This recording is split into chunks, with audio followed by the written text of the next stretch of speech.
They are gone. These three words are what families have to hear when a loved one takes their own life, and it's something no one should ever experience. According to international studies, dancers experience a high amount of eating disorders and mental illness, and I am advocating that professional ballet companies should provide more mental health resources that will benefit the mental health of their employees.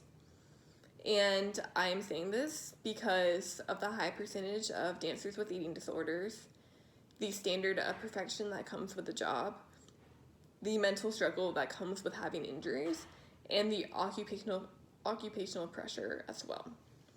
According to a study done by Loughborough University, dancers have 3 times the chance of struggling with an eating disorder as opposed to other groups.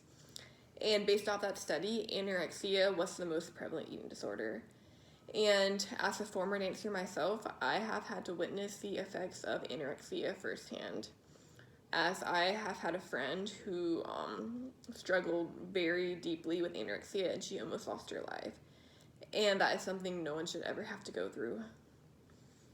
And the second prominent eating disorder in the study was bulimia. And while I have not known someone personally who struggled with bulimia, I know that it is very prominent in dancers all around the world.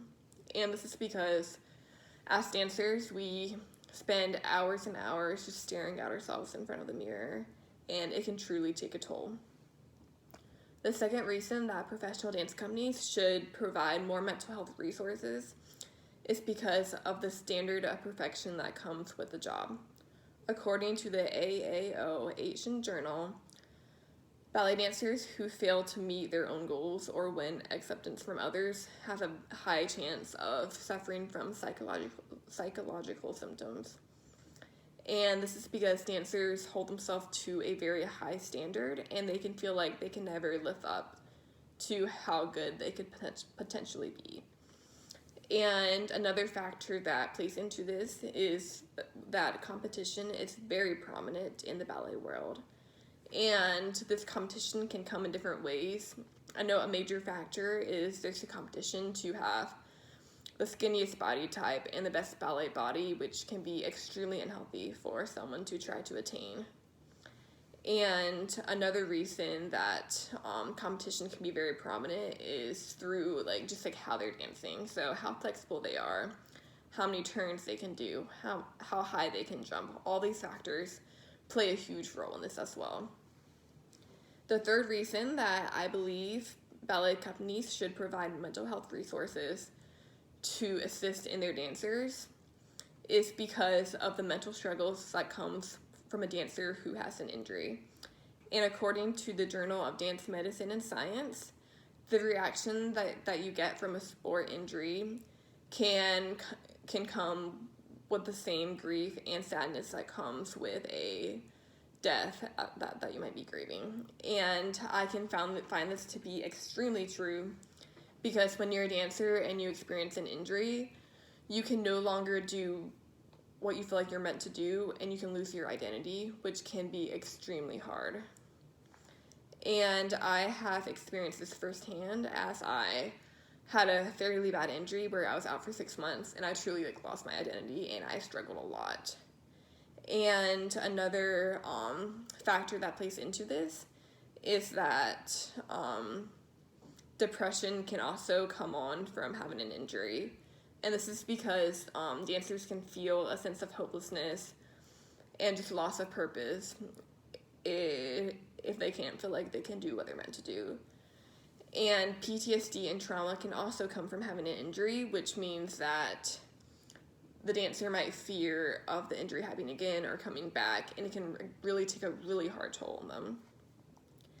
And the final reason that I believe ballet companies should provide more mental health support for their dancers is because of the occupational pressure and the performance anxiety that really comes with the job. And according to the AAO Asian Journal, some dancers can try to attempt to conceal or deny their mental illness or other destructive emotions, and that can just cause it to be a whole lot worse. And a reason they do this is because dancers are expected to be put together all the time, and they are held to a very strong standard of perfection, as I mentioned earlier. And they just have a lot expected from them, and they're told not to cave under pressure. And this can also be where performance anxiety comes in as well. And this anxiety can come through psychological symptoms or physical symptoms, which can affect their dancing and really just affect their whole life, which is very difficult and very sad. And because there's so much demanded from dancers, it can be very easy for them to have this anxiety. So in conclusion, in the world of ballet, there's a very high percentage of dancers who struggle with eating disorders, a very high standard of perfection, mental struggles that come from injuries, as well as performance anxiety and occupational pressure. And based off of my research and personal experience, I have found this issue to be extremely important, and I think that it should be affected on and acted on immediately. And due to the prevalence of mental illness in dancers, I am advocating that professional ballet companies should provide more mental health resources to benefit the mental health of their company members. Thank you so much.